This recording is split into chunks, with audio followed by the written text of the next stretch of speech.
Hello, everyone, and welcome back to CapEx Investors Real Estate Investing Educational Series. Today, we're going to talk about the benefits of depreciation in real estate. Stay tuned and let's get at it. First, I have to give you a disclaimer. We are not CPAs, we're not attorneys, and therefore the information that you're about to see is for entertainment purposes only. It is extremely important that if you have a question, that you contact your CPA or tax accountant or your attorney to have them answer those questions. What is rental property depreciation? Rental property depreciation is really a tool. It's a tool that we use to reduce our income tax burden. We also use different types of tools within depreciation, such as accelerated depreciation. This is done through a cost segregation analysis. So we identify all property-related costs that can be depreciated in under 20 years, therefore speeding up recognition. This is the largest subsidy in the tax code. There's also bonus depreciation.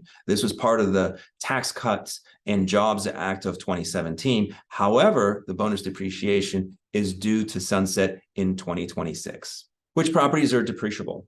According to the IRS, properties are depreciable as long as the following criteria are met. First, you own the property. Then the property is used for business purposes or as an income generator.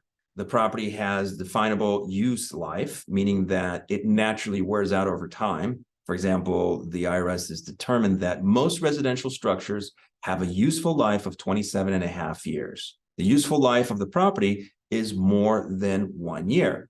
Now, note, depreciation applies only to structures, never to land. You cannot depreciate a rental property that you place in service and remove from service within the same year. How does depreciation work? Well, let's just say that you have $1 million multifamily property and 200,000 of that is in land. This is scheduled to depreciate over 27 and a half years. So option one is what we call a straight line depreciation. Option two is where we perform, or we have an engineering firm and a company that actually does these kinds of reports. They perform a cost analysis, a cost segregation analysis that accelerates the depreciation over the first 15 years. And then the last one is the option three, which is bonus depreciation that allows accelerated depreciation to be taken at 100%. Now, it is again important for me to note that bonus depreciation will sunset in 2026. So what are the benefits of depreciation to a limited partner? So depreciation is the number one way to legally reduce your personal taxes by sheltering income, possibly qualifying for other tax credits or benefits.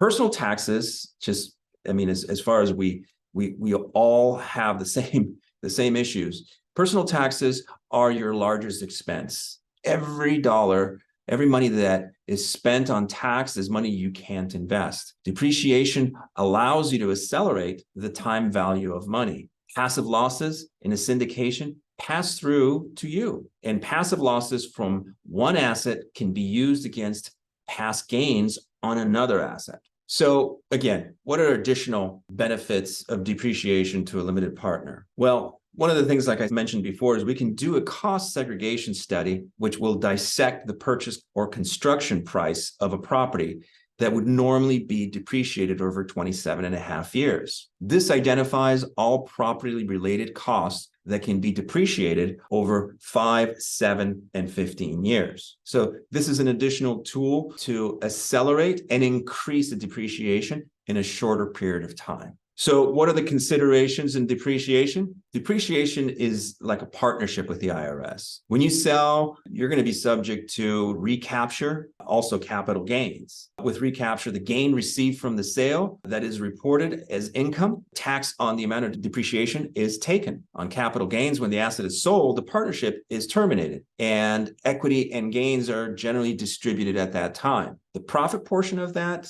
is considered to be long-term capital gains, and there is tax on the gain. So how do you handle this? Well, really, there are about 3 ways that I can think of right now how you can handle this. The first one being consumption strategy. Basically, you pay the recapture and the gains and buy a boat. This is what we refer to as a poor man's strategy. The second strategy, one that I personally will utilize every time, is the reinvestment strategy. This is where we use a 1031 exchange to buy another property, a like kind property, equal or greater value. So that way we don't have to pay recapture or taxes on the gains. And then there is the third option, which some people will take. And I've seen this several times in the past. People would like to go ahead and take their gains and invest it elsewhere. So what they do is they use the passive losses of other properties to offset the recapture and gain on the property that you might have just sold. This is what we refer to as the lazy man's 1031 strategy. So what is CapEx's strategy on depreciation? There's not really one strategy as a whole. It largely depends on the deal itself.